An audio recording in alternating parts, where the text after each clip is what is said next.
કલરવના 1125 સભ્યોએ સુરતમાં જીવંત કર્યું અયોધ્યા। સમગ્ર દેશમાં જેની લહેર છે એવા ભગવાન રામલલાના પ્રાણ પ્રતિષ્ઠા મહોત્સવના ઉપલક્ષમાં કલા સંસ્થા કલરવે રામજી કી નીકળી સવારીએ શીર્ષકથી ગીત સંગીતના સથવારે એક સુંદર સાંસ્કૃતિક કાર્યક્રમ કરીને અંતે મહાઆરતીનો તાદશ અનુભવ કરાવ્યો હતો। સમગ્ર ઓડિટોરિયમ ભાવવિભોર થયું। જ્યારે સમગ્ર દેશ રામમય થઈ રહેલ છે ત્યારે નવો ચીરો પાડવા જાણીતું કલરવ ગ્રુપ એક નવતર આયોજન લઈને આવ્યું છે। 1000 જેટલા રસિકોની હાજરીમાં રામજીની નીકળી સવારી આ કાર્યક્રમ ડોક્ટર રઈસ મનિયાર અને એમના સંગીત વૃંદના સથવારે જીવંત ઉજવણી કરીને સુરત શહેરે સમગ્ર ભારતમાં જુદી જુદી ભાત પાડતો યાદગાર પ્રસંગ ઉજવ્યો હતો। ને કાર્યક્રમમાં રામ ભક્તિ ઉપરાંત દેશભક્તિ, દેશની સંસ્કૃતિ, દેશના ઉત્સવ અને દેશના આધ્યાત્મિક વારસા વિશે સુંદર વાતો ડોક્ટર રઈસ મણિયારે વર્ણવી હતી।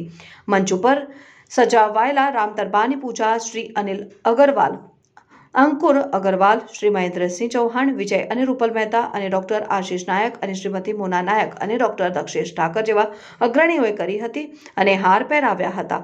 દર્શનાબેન શાહ 400 વર્ષ જૂનું હસ્તલિખિત રામાયણ દર્શન અને પૂજન માટે લાવ્યા હતા। ધાર્મિક ગીતો, દેશભક્તિના ગીતો, 5000 વર્ષના ભારતીય સંસ્કૃતિનો ઇતિહાસ, જુદા જુદા રાજ્યો, ઉત્સવો, લોકગીતોનો સમન્વય એટલે રામજી કી નીકળી સવારી માં આરતીમાં સીમાબેન નંદુભાઈ પારીખ, ડોક્ટર પૂર્વી અને દેવાંગ દેસાઈ, સ્વાતિ અને પ્રશાંત દેસાઈ, ડોક્ટર દીપ્તિ અને doctor Deepak Patel, doctor Yamini Patel, doctor Vinod Shah, doctor Hiral અને doctor Ekta Shah, doctor Jagdish Jariwala, doctor Shashank અને ડોક્ટર મીતા પાસવાલા, ડોક્ટર દીપક અને ઇલા તોરાવાલા, શ્રી સુનિલભાઈ અને શશી ભૂખણવાલા, ડોક્ટર મિતાલી અને doctor Nitin Garg, doctor Mukund Kariya, doctor Jayprakash Gupta, doctor Jayendra અને પારુલ કાપડિયા, ડોક્ટર હિતેન્દ્ર અને દક્ષા મોદી, યોગેશ પારેખ તેમજ અસગરભાઈ સાંચાવાલા અને રઈસભાઈ તથા ગાયક ટીમે ભાગ લીધો હતો। અને આરતી વખતે દીવા તેમજ મોબાઈલની લાઇટોથી હોલ ઝળહળી ઉઠ્યો હતો। આકાશમાંથી થતી પુષ્પ વર્ષા અલૌકિક દર્શન અને ભાવની અનુભૂતિ કરાવી ગયા। દિનેશ પટેલ, અનિલ સોલંકી અને બીજા મિત્રની મદદ સુંદર રહી। પ્રોગ્રેસિવ પ્રેસ તરફથી રામચંદ્ર ભગવાનનો અયોધ્યા મંદિર સાથેનો ફોટો ખૂબ જ વખાણાયો।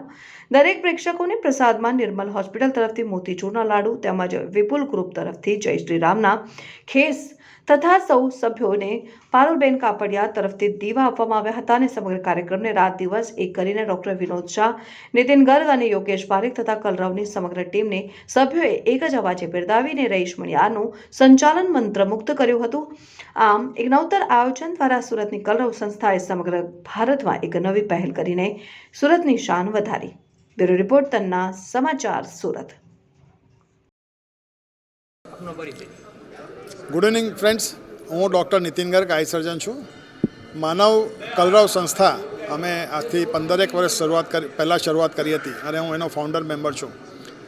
મિત્રો, આખા દેશમાં, સમગ્ર વિશ્વમાં રામ ભગવાનનું હમણાં નામ ચાલી રહ્યું છે। શ્રી રામ મંદિરનું, રામલલા મંદિરનું પ્રાણ પ્રતિષ્ઠાનું કાર્યક્રમ 22 તારીખે થવાનું છે। એ પહેલાં આપણે જોઈએ તો સમગ્ર વિશ્વમાં દરેક લોકોમાં હૃદયમાં રામ ભગવાન પ્રત્યે એક જબરદસ્ત લાગણીની ઉભરાઈ આવી છે। અને એના ભાગરૂપે જ્યારે અમે લોકો મિત્રો બધા બેઠા હતા, અમારે 10-12 મિત્રો છે કામ કરવાવાળા, એ લોકોએ વિચાર્યું કે આપણે પણ સુરતમાં આવું કંઈક પ્રોગ્રામ કરીએ અને અમારા અંદાજે 1125 મેમ્બર્સ છે એ લોકો સાથે મળીને આપણે આ પ્રસંગને આપણે ઉજવીએ। તો એના માટે એક અમે કાર્યક્રમ રાખ્યો છે।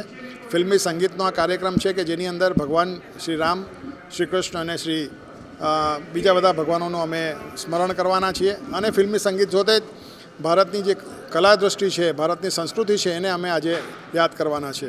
અને એના ભાગરૂપે છેલ્લે 12 વાગે અમે શ્રી રામ ભગવાનની આરતી કરવાના છે। એમાં એક સાથે 1125 મેમ્બરો અમારા, એ લોકો બધા જ એક સાથે ભાગ લેશે, એટલે ખૂબ સરસ પ્રોગ્રામ થશે અને અમારા બધા જ સભ્યોમાં ખૂબ એના માટે ઉત્સાહ છે। તો એના માટે અમે જય શ્રી રામ। મિત્રો, અમે બધા ડૉક્ટર મિત્રો છીએ અને અમારી જે લાઈફ છે મેડિકલ ફિલ્ડની અંદર એ બહુ સ્ટ્રેસફુલ, અમને એવું લાગે છે કે અમને બહુ સ્ટ્રેસફુલ થઈ જાય છે લાઈફ। ત્યારે અમારી ફેમિલી સાથે, અમારા મિત્રો સાથે જો અમે થોડોક હળવાશના પળો અમે માણી શકીએ તો એના માટે અમારો કંઈક વિચાર આવતો હતો। અને એના માટે અમારી પાસે એક માનવ સમાજ સેવા માટેની એક સંસ્થા હતી, એના એક કલ્ચરલ વિંગના ભાગરૂપે અમે આ કલરવનો સ્થાપના કરી। અને છેલ્લા 12 વર્ષથી અમે વર્ષના 6 પ્રોગ્રામ, નાટક અને મ્યુઝિકલ ઇવનિંગ અમારા સભ્યો માટે આપીએ છીએ। એમાં મોટે ભાગે ડૉક્ટર્સ છે અને એમના ફેમિલી અને એમના ફ્રેન્ડ્સ પણ છે।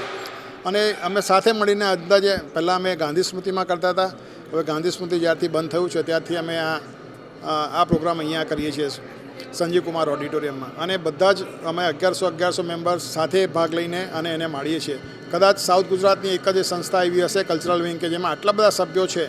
અમારે જ્યારે બોમ્બેથી જ્યારે પ્રોગ્રામ કરાવવાવાળા ટીમ આવે છે નાટકવાળી, ત્યારે આખું હોલ સંજીવ કુમારનું ફૂલ જોઈને એ લોકો પણ ખુશ થઈ જાય છે કે અમને પરફોર્મ કરવાની ખૂબ મજા આવે છે. એટલે આ મિત્રો સાથે અમે આ પ્રોગ્રામ માણીએ છીએ.